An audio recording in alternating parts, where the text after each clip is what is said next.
ketemu jodoh malam pertama. Ketika sudah terbuka ini cadar, saya kok ingat orang ini. Ada tai lalatnya juga sama dengan saya di sini. Saya dulu waktu kecil, saya ini diajar namanya Hasanah. Apa ini ya? Saya tanya, kamu Hasanah yang itu, yang dulu sering ngajarin saya? Kayaknya iya. Dia, ini udah kayak jago udah nih. Tiket nggak pakai bayar. Ya, taunya orang Arab itu Khalil. Taunya Khalil, ada berapa? 60 orang. Bawa tiketnya semua, bayar nanti malam atau besok, ketemu di mana gitu kan. Ya, mobil digonta-ganti, ada mobil biasa sampai mobil Ferrari yang saya kendarai. Ya. Uang Pak Haji yang banyak kemana? Ya habis di sana lah, di Arab Saudi lah. Nggak nabung Pak Haji? Nah, itulah kelemahan saya pada saat itu, hanya untuk poya-poya. Jadi kalau dapat duit pada saat itu paling sampai ke rumah tinggal 300 real, 200 real, paling banyak 500 real untuk istri sehari-hari. Udah keluar izinnya, oke, diberi waktu. Dalam 3 tahun kamu harus bisa memberangkatkan orang 300 orang umroh. Kalau enggak, kamu enggak lulus. Ini nanti akan dimatikan lagi. Turun lagi ke bawah. Izinnya tuh ya? 3 tahun tuh saya bisa merekrut 3.500 jemaah dari Pontianak.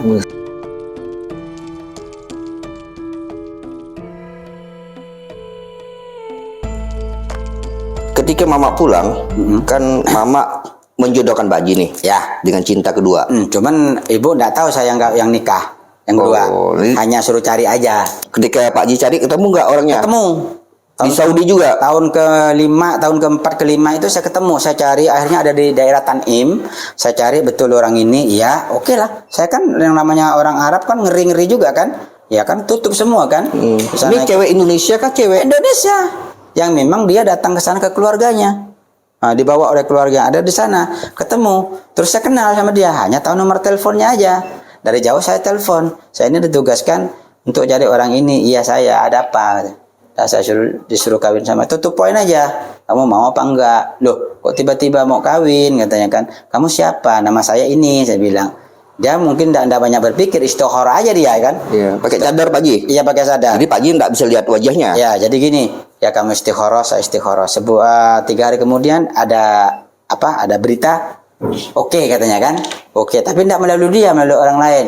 Oke lah kalau gitu malam Jumat saya datang sana, kita nikahan. Berapa maharnya? Saya masih ingat maharnya pada saat itu 500 real, besar maharnya. Karena kalau nikah itu mahar harus besar. Katanya gampang rezeki kalau maharnya besar katanya. Ikut aja saya kan. Udah ketemu jodoh malam pertama. Ketika sudah terbuka ini cadar, saya kok ingat orang ini. Ada tai lalatnya juga sama dengan saya di sini. Iya. Saya dulu waktu kecil, saya ini diajar namanya Hasanah. Apa ini ya? Saya tanya, kamu daerah mana Pontianaknya? Di Sungai Jawi. Sungai Jawi mana? Parindra. Dengan Al-Jihad, iya saya adiknya yang punya Al-Jihad. Astagfirullah. Kamu Hasanah yang itu, yang dulu sering ngajarin saya? Kayaknya iya. Dia kelas 6, saya masih SD. Kelas 1, kelas 0 belum kelas 1. Yang ngajarin saya, memang bedanya dengan saya itu sekitar 8-10 tahun. Bedanya. Waktu kenalan Pak Haji nggak nanya umur? Enggak, karena bahasanya cewek itu kan merdu ya. Ya pokoknya suaranya aja dia kan enggak tanya apa-apa. Malam pertama itu. Malam pertama ketahuan guru ngaji.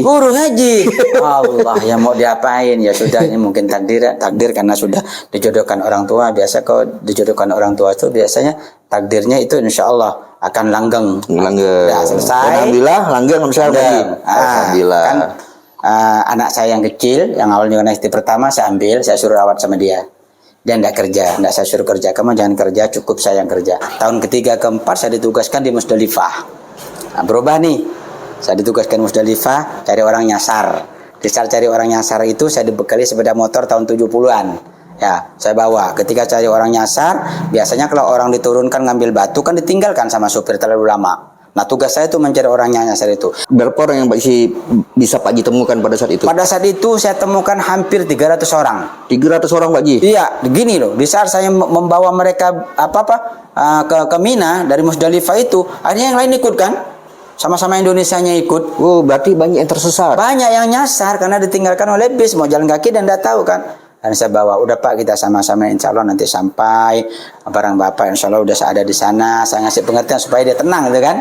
Nah, saya ini petugas, ini loh buktinya saya petugas mursyidnya, ada tulisannya warnanya hijau seragamnya pada waktu itu. Cuman saya kan pakai ihram. Iya. Pakai ihram, saya tunjukkan fotonya. Tuh, ini foto saya, ini saya petugas, jangan khawatir. Nah, sampai di sana saya teringat di perjalanan membawa jemaah yang begitu banyak, ratusan jemaah. Dalam benak saya suatu saat saya pulang ke Indonesia, kalau ditakdirkan oleh Allah ya Rabb, mudah-mudahan saya bisa membangun suatu PT perusahaan haji dan umroh. Saya beri nama Muzdalifah. Apa artinya? Berdesak-desakan. Saking banyak orang minta bantu pada saat itu, berdesak-desakan. Semuanya ingin dekat ke saya. Udah tenang, ayo kita jalan kaki sama-sama. Sepeda motor ini tidak saya tumpangi. Ayo kita tuntun sama-sama. Sampailah dia ke sana. Itulah kisah awal. Muzdalifah itu ya. Oke, kita udah 4 tahun di sana. Tahun ke-7 saya pulang. Cuman sebelum saya pulang kan saya udah keluar duluan dari konsulat. Udah berhenti Dari konsulat. Saya tidak mau lagi kerja. Saya udah hafal semuanya tentang bimbingan haji, membimbing kiai yang biasa, memberikan tausiah kepada karom-karom dan regu itu udah biasa. Sebelum saya itu pulang, saya kan punya pekerjaan ya di airport. Karena saya dulu kerja di Tembus banyak kenalan kan, bintang 1, ada yang perwira-perwira gitu kan. Saya telepon dulu, ini banyak orang pulang ke Indonesia, orang umroh ini mau pulang, ndak ngerti mau pulang lewat mana, ndak ngerti mau beli tiket. Saya fasilitasi, saya kontak dia, bantu saya ya. Ini orang mau pulang, oh yo saya bantu Holil, karena saking baiknya kan, bantu. Orang umroh ini kelebihannya banyak, bukan hanya 40 kilo kelebihan. Saya kadang-kadang sampai 100 dibawa semua. Ndak apa-apa, lebih dari 40 kilo dikenain biaya. Wah, tenang kan saya kan? Dan biaya, ibu, kalau lebih kenain biaya ya, dari saya 40 kilo. Udahlah 50 deh, sisa dari 50 itu bayar. 1 kilo itu 30 real. Sampai 100 kilo, kan berarti berapa? 3.000 kan? Satu orang kan? Karena pada saat itu tidak ada hukum ilegal dan ilegal. Yang penting orang itu udah haji, udah umroh. Saya tidak tahu udah umroh atau apa. Yang penting mau pulang, saya pulangin. Ini tiketnya, bayar sekian. Kalau lebih bayar. Nah, di situ saya banyak dapat keuntungan dari barang itu. Kelebihan barang. Saya bagi-bagi nih. Dengan teman-teman orang Arab nih, bagian kamu nih, bagian saya. Kadang-kadang satu hari itu saya bisa mencapai dapat uang 6.000 real, 7.000 real pernah. Paling sedikit itu 3.000. So, hampir setiap hari. Seminggu 4 kali lah ya. Nah, karena banyak sekali orang umroh mau pulang ketakutan. Nggak ngerti, nggak dapat jalan. Nah, saya bentuk tim. Ya, kamu beli tiket. Ambil tiket di sana. Ini udah kayak jago udah nih. Tiket nggak pakai bayar. Ya, taunya orang Arab itu Khalil. Taunya Khalil, ada berapa? 60 orang. Bawa tiketnya semua, bayar nanti malam atau besok. Ketemu di mana gitu kan? Berarti udah dipercaya. Iya, udah dipercaya. Mobil gonta-ganti. Ya, mobil digonta-ganti. Ada mobil biasa sampai mobil Ferrari yang saya kendarai. Ini tiket untuk apa, Pak Ji? Tiket untuk orang pulang kan enggak punya tiket. Kan orang umroh. Orang itu sejalan. Satu kali jalan. Itu belum ada zaman-zamannya travel ya? Belum ada travel pada saat itu. Travel hanya satu aja, 3 utama pada saat itu. Berarti jadi banyak orang itu umroh mandiri. Umroh mandiri sampai nunggu musim haji. Kalau dulu kan tidak ada larangan. Ya, saking gampangnya dulu itu kan. Sekarang aja dilarang udah berapa puluh tahun ini. Dulu tidak ada larangan. Nah, saya waktu itu karena banyak pengalaman, banyak teman, saya telepon teman-teman yang bintang-bintang tuh pada saat itu. Yang perwira-perwira dia mau nolong. Nah, kalau ada dia kan gampang semua, lolos aja gitu kan, lolos. Kadang satu hari itu memulangkan orang sampai 100 orang, 90 orang, 45 orang gitu. Hampir setiap hari itu selama 1 tahun banyak duit saya itu. Yang namanya mobil itu gonta-ganti. Cuman saya tidak ingat ke Indonesia karena teman saya itu orang Filipina gaulannya. Orang Singapura pergaulannya, orang Malaysia, udah tidak mau lagi bergabung dengan orang-orang Indonesia. Karena orang-orang Indonesia ini gengsian, saya tidak suka. Jadi tidak mau pegaul sama orang-orang Indonesia. Iya, apa gengsi? Dia tuh sikit-sikit gengsi, malu. Apa kamu kesini pergi kerja kok malu? Nah, orang-orang Filipina ini orangnya serius, tepat waktu. Orang Malaysia apalagi, mau kau jam 8 masuk, jam 7 udah di sana. Besok kumpul kita jam sekian ya. Oke. Anak buah semua tuh. Orang Indonesia ini satu supir aja. Supir tukang bawa saya itu kemana-mana. Saya udah nak nyupir lagi udah karena kan sibuk kan. Nerima badger. Dulu kan masih badger ya. Badger zaman dulu kan. Ini kamu harus lewat pintu ini. Oke, jemaahnya berapa ini? Tiketnya kirim ini. Oke, nanti begini-gini. Di konternya harus lewat konter ini. Oke, nah, kita arahkan semua. kalau semuanya bagus gitu kan. Akhirnya udah 1 tahun ingin pulang. Pulanglah dengan istri dan anak tadi. Sampai ke Indonesia, bayangan saya itu karena kita sudah makmur di sana, yang ada sampai Indonesia hanya tanah yang ada. Rumah tak punya. Rupanya istri saya itu punya orang tua masih hidup, cuman orang tua waktu itu masih mau numpang ke saudaranya. Uang Pak Haji yang banyak kemana? Ya habis di sana lah. Di Arab Saudi lah. Nggak nabung Pak Haji? Nah, itulah kelemahan saya pada saat itu. Hanya untuk poya-poya. Jadi kalau dapat duit pada saat itu paling sampai ke rumah tinggal 300 real, 200 real, paling banyak 500 real untuk istri sehari-hari. Foya-foya ini traktir teman atau apa? Traktir teman. Orang-orang Filipina, orang-orang Malaysia, orang-orang Singapura gitu kan. Nah, karena kan saya dapat kerjaan juga dari mereka. Ya ada sih duit untuk nyimpan. Kalau waktu itu zaman emas masih beli emas, istri saya suka beli emas kan. Banyak. Sampai di sini tuh emasnya masih ada. 200-300 gram tuh ada. Cuman uang sampai sini tidak ada. Saya teringat tidak dapat kamar. Lupanya orang tua saya itu numpang mertua itu. Kalau rumah orang tua saya yang asli kan ada di kampung. Di kampung tidak mungkin kan. Ini di kota di Gang Perindra. Kalau siang kepanasan, kalau malam tidak bisa tidur, gerujuk-gerujuk anak-anak yang di atas pesantren. Panas. Kita biasa hidup ber-AC, tiba-tiba tidak ada AC.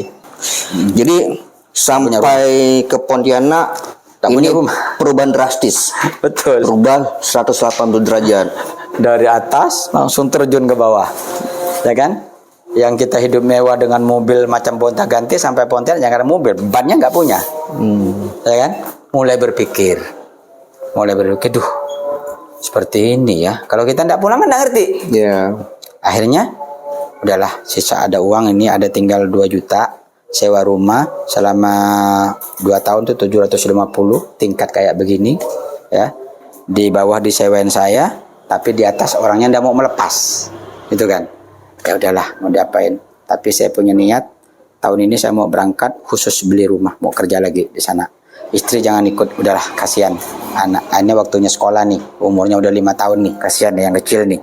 Oke. Ya kan? Nah, berangkat, bekerja lagi karena sudah banyak relasi kan. Hotel-hotel udah banyak kita kenal kan. Banyak jual kamar kita jual kamar ke orang lain gitu kan. Akhirnya dapat beli rumah. Zaman dulu pertama saya beli rumah tuh tahun 2000. Tahun 2000 saya beli rumah harganya 26 juta.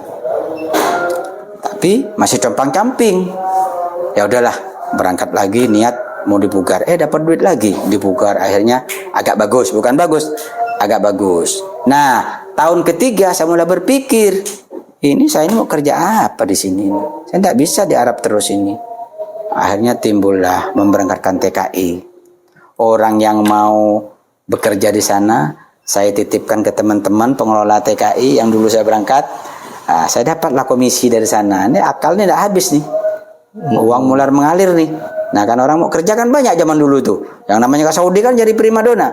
Ikut lil. Ya ayo ikut. Sampai di sana kamu kerja nanti. Ada yang ngutang, ngongkos dulu saya ngongkosin. Nah yang tak bayar banyak, yang tak bayar ya udahlah. Dan tak bayar bukan saya yang salah, mungkin dia nanti suatu saat ingat pasti bayar. Nolong orang ini kalau kita bisa nolong orang, kenapa tidak gitu kan? Karena kata guru tuh kalau kau menyampaikan hajat orang, insya Allah hajatmu akan disampaikan melalui orang lain. Itulah yang saya hadapi sekarang ini. Saya banyak dapat dari teman, banyak dibantu oleh teman-teman. Akhirnya tahun ketiga di sini di Pontianak, saya itu direkrut oleh Kementerian Agama untuk membimbing jemaah. Pak Haji, orang manggil Pak Haji, ada orang mau haji nih, butuh pembimbing. Pak Haji berangkat ya dulu tuh. Zaman dulu kan orang haji gampang. Daftar sekarang tahun ini berangkat. Ya kan? Pak Haji yang butuh balik ke Pontianak, ini kan pada tahun ya Pak Haji pernah di Saudi kan. Akses informasi cepat tersebar ya Pak Haji. Dan saya itu sering membawa pembimbing kloter itu kenal dengan saya orang Pontianak. Nah kemudian dia dulu di sini mungkin jadi depak, jadi kasih, akhirnya dipanggil Pak Haji bawa ya ini, kasihan nih. Nah Pak Haji nanti dapat rezeki dari dia, alhamdulillah. Jadi bawa lah dari mulai 15 ke 45 tahun kedua saya bawa 200. Padahal belum punya KBIHU 200 orang. Nah, dari situ lah mulai ikut Pak Haji enak di sana dijaga kita kan udah punya pengalaman kan, yang namanya supir apa itu semuanya udah kita kontak semuanya. Nah tahun ketiga tahun 2002 saya buka namanya KBIHU HU, kelompok bimbingan ibadah haji dan umroh legal. Kalau kemarin tidak legal kan? Iya. Karena kan memang belum ada aturan kan? Ikut orang. Oh iya. Nah, sekarang ini legal nih izinnya. Legal. Yang nguruskan siapa? Pak Bambang Widianto dengan Pak Bukhari almarhum. Mantan wali kota. Wali kota kita? Iya, karena beliau kan pernah umroh dulu. Yang bimbing saya di sana. Yang bimbing beliau Pak Haji. Iya, Pak Bambang juga, Bambang Widianto juga kontraktor kan terkenal kan? Oh, Mas BW. Mas BW. Jadi diam di kantornya dia aja, udah kantor saya nih, tempatin nih. 2 tahun saya di sana. Masya Allah. Udah itu saya minta, udah tahun kedua, Mas, udah Mas, saya mau sewa sendiri. Kalau masih di sini saya kapan jadi orang tua? Anak-anak terus manja, listrik nggak bayar, apa nggak bayar. Biarlah saya ini berdikari dulu lah. Lepas aja saya, lepas. Oh iya, kalau memang seperti itu. Akhirnya tahun keempat saya itu memberangkatkan jemaah KBIHU pertama itu Pak Jamaluddin Malik di Rut Bangkalbar. Iya Pak. Prof Tamrin Usman, Prof Kamarullah, ya, Prof Radian, kemudian Dokter K.O. Artonu. Banyak dokter yang diberangkatkan Syafi'i. Pak Haji ini pejabat sama cindikawan Kalbar ya? Iya, ya orang-orang gede semuanya kan. Saya ini membimbing beliau ini yang namanya profesor, kita baru tamat SMP, ngeri-ngeri sedap juga kan. Cuman kan saya bidangnya beda, saya punya keahlian di bidang berbeda dengan beliau. Nah, tenang aja, karena kita sudah biasa membimbing orang di depan orang banyak, berdiri udah biasa memberikan tausiah kan. Tenang aja, mereka bilang, tidak apa-apa dek katanya. Adek itu sesuai dengan keahlian. Kami ini walaupun profesor mana ngerti tentang haji katanya kan. Nah karena saking dekatnya, lama-lama saya jaga di sana, saya bimbing, saya tidak lepas di Arab Saudinya. Dia merasa kagum gitu kan, merasa terbantu gitu kan. Pulang, adek punya kantor? Tidak punya Pak. Pak Jamal Maladi, Ji ini uang. Kamu beli kantor terus di mana? Saya ingat waktu itu dikasih uang 150 juta. Pak ini uang apa? Pinjem. Kapan saya harus membalikan? Nanti kalau ada. Saya kasih waktu 5 tahun. Dapat investor. Nah, belilah saya itu kantor yang sekarang itu. Oh. Harganya itu kantor itu 125, kemudian saya finishing habis 25, berdirilah itu kantor. Oh, zaman dulu besar tuh ya Pak ya? Oh, besar zaman dulu. Mungkin sekarang 1,5 M. 1,5 M ya. Ibaratnya 150 juta dulu nih sama dengan 1 miliar sekarang Pak ya? Iya. Wah, berdiri megah gitu kan. Saya punya jemaah dari mulai 200 sampai 300 sampai 450 satu kloter. Saya bawalah Pak Sabhan, Dr. Andes almarhum Sabhan Ar-Rasyid. Pasti kenal. Itu adalah dai terkenal Kalimantan Barat. Orang Sambas. Itu partner saya selama 8 tahun. Saya bawa haji beliau terus. Haji gratis untuk bimbing. Dia rohani, saya lapangan. Saya ngerti lapangan. Saya tidak ngerti rohani. Seperti apa karakter orang Kalimantan Barat nih. Beliau yang ngerti. Akhirnya duet dengan beliau, dikenal terkenal. Akhirnya lama-lama banyak KBIHU. Setelah umur 7 tahun KBIHU, saya memberanikan diri membuka travel umroh sebelum cabang. Pertama cabang 2 tahun karena bermasalah cabang, dimanapun cabang pasti bermasalah ya pada akhirnya. Akhirnya saya mendirikan travel sendiri. Saya nemui teman yang dulu pernah kerja dengan saya di Arab Saudi. Dia adalah pejabat. Ketika kita hampiri di Jakarta, di Menteng sana, ternyata menjadi direktur. Namanya Pak Kartono. Saya ketemu beliau pas sampai di pintu lift, ketemu beliau, Khalil ya? Saya siapa ini? Pak Kartono ya? Iya betul. Perlu apa Lil katanya? Pak ini Pak saya mau ke ruangan saya. Ngurus untuk izin travel nih Pak Ji. Iya, dia yang pegang izin travel dia. Kan susah dapat Pak. Direktur memang pada saat itu dia nunjukkan dibawa ke ruangan Lil. Ini loh berapa lemari ini orang yang ngajukan izin. Ini semuanya ini dia tidak punya keahlian, tidak punya basic, hanya punya modal. Kamu saya keluarkan izinnya paling lama sebulan. Ini bertahun-tahun nih. Kenapa? Saya prioritaskan. Kamu punya basic dan saya udah tahu karakter kamu. Kamu pembimbing di sana.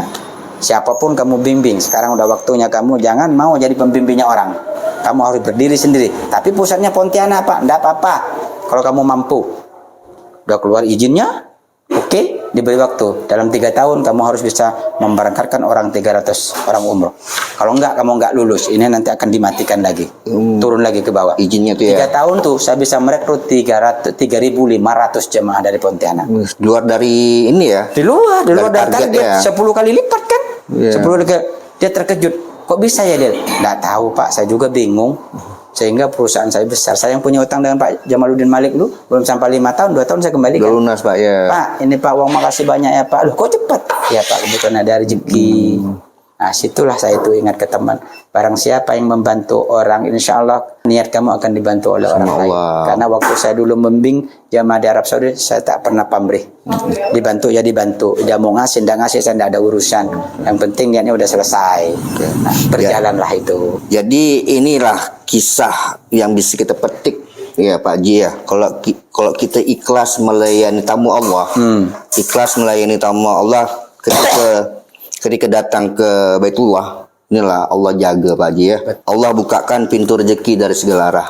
Betul. Semoga kisah Pak Haji ini bisa memberikan motivasi dan inspirasi bagi kawan-kawan. Ini tim-tim kita nih Pak Haji, kameramen kita nih ada 2 orang nih. Berusaha. Mualaf juga, nih Pak Haji, dan juga nih editornya. Saya ajak bergabung. Ini kita mau berjuang, ya. Memang dalam perjuangan itu terlalu banyak cobaan. Kita harus sabar menghadapinya, dan kita kalau gigih insya Allah akan diberi. Alhamdulillah. Jadi teman-teman bagi yang ingin informasi lebih lanjut, ingin pergi umroh atau ingin menawarkan paket umroh, bisa menghubungi Musdalifah Travel atau menghubungi nomor yang kami sediakan di deskripsi video. Jangan lupa subscribe, like, dan bagikan. Dan bagi yang ingin mendukung program dakwah kami, bisa langganan atau berdonasi di Baitul Mal 7 Langit. Saya Bang Ilham dan Pak Haji Ahmad Holil. Assalamualaikum warahmatullahi wabarakatuh. Terima kasih.